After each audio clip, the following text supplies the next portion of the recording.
pimped up, riced up lawnmower time. Let's get this deck stripped and see if we can get it in primer today. See you in a minute.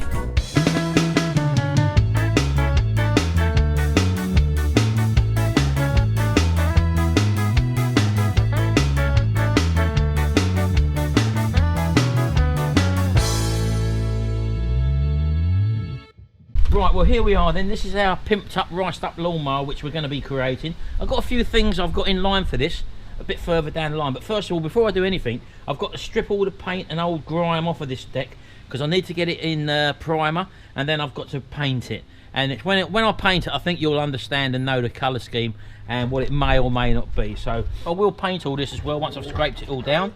But first things first, I'm going to stick you on a bit of time lapse, and I'm going to get most of this oil and grime off of there just by putting some cleaning fluid on there. Get all this oil on there. I don't want that in there at all. And then I'll sand it down, and then we'll get it primed and ready for its new coat of paint. So I'll see you in a minute.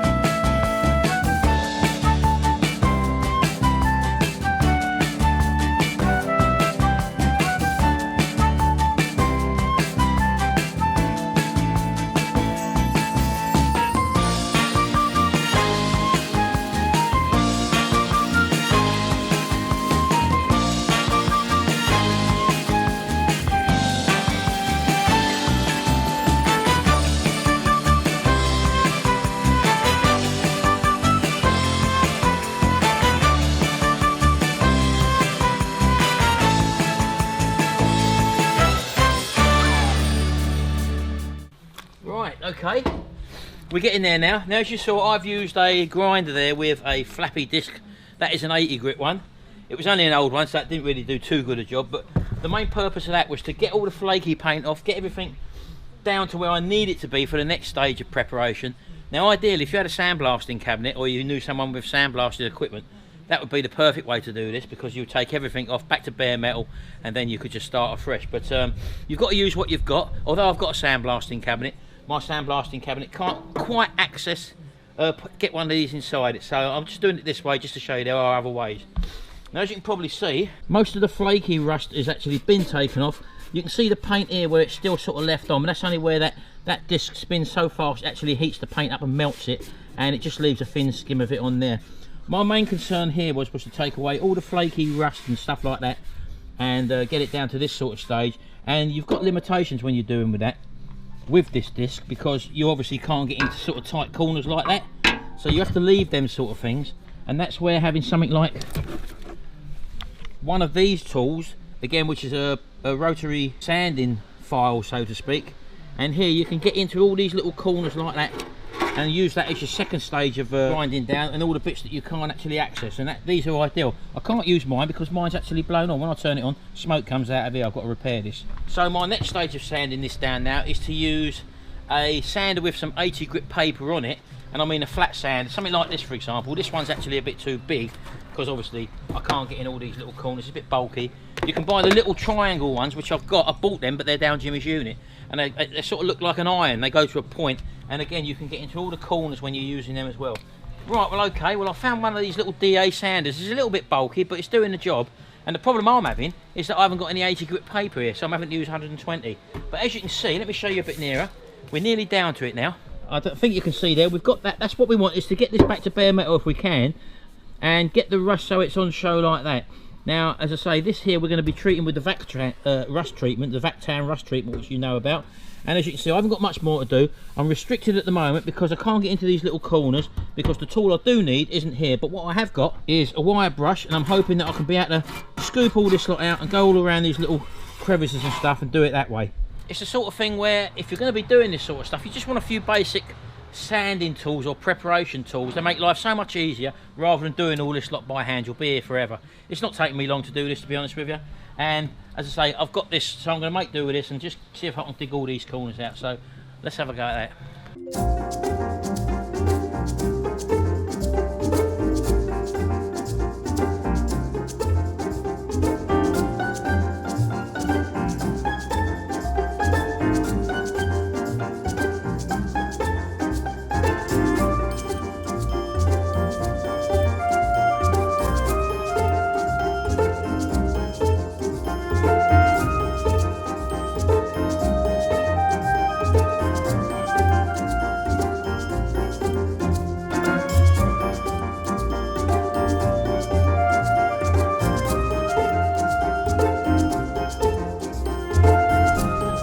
Right, I've sanded down the top deck now just to where we need it to. It hasn't got to be pristine as long as we're showing quite a lot of the rust there, or most of the rust there.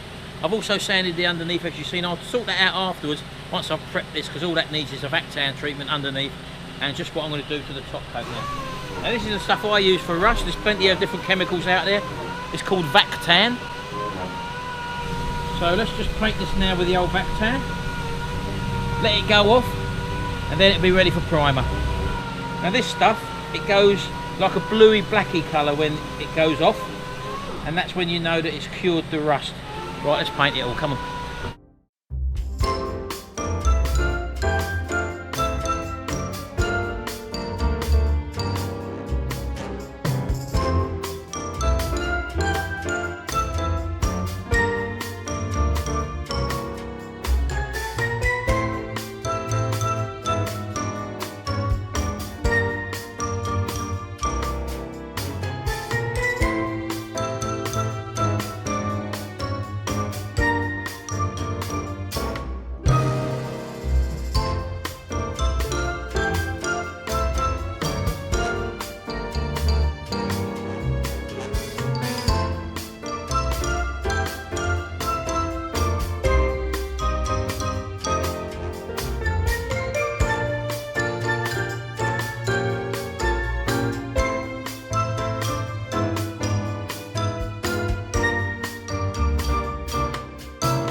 Right, there you go. That's going bluey already on the rusted areas, and I'll let that go off and then we'll prime it.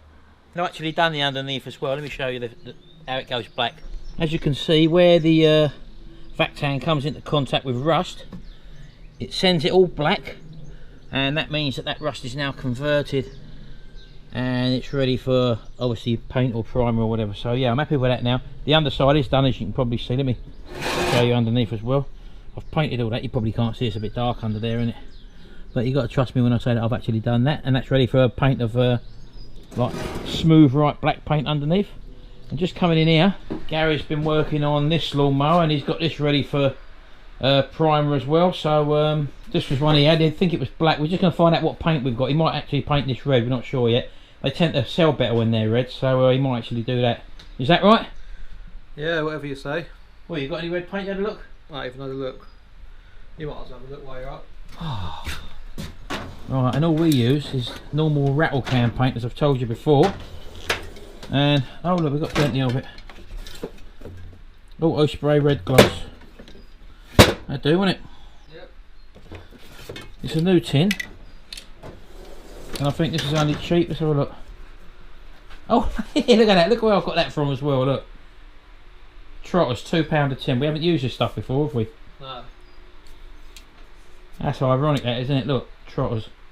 Isn't it? Trotters Traders. Trotters Traders. So we're going to prime that first, though, obviously, before we put that on there. But yeah, so we're nearly ready for priming. So let's get the stuff ready.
Right, as you can see, I had hassle with my spray gun again. Had to make do, had to carry on. I only had a little jet like that, but we made that. We got there in the end anyway. But right, these 2 decks are prime now. This is Gary's one. He'll be working on that. We probably won't be seeing that, but this one over here is going to be our Pimped Up Lawnmower, and you'll probably get an idea in the next video because we'll be adding the colour, and that might give a big clue as to what this is going to be. We've got some more modifications which we're going to be making to it as well, so keep watching and look out for part 3, and we'll see you in the next video, and until then, bye for now.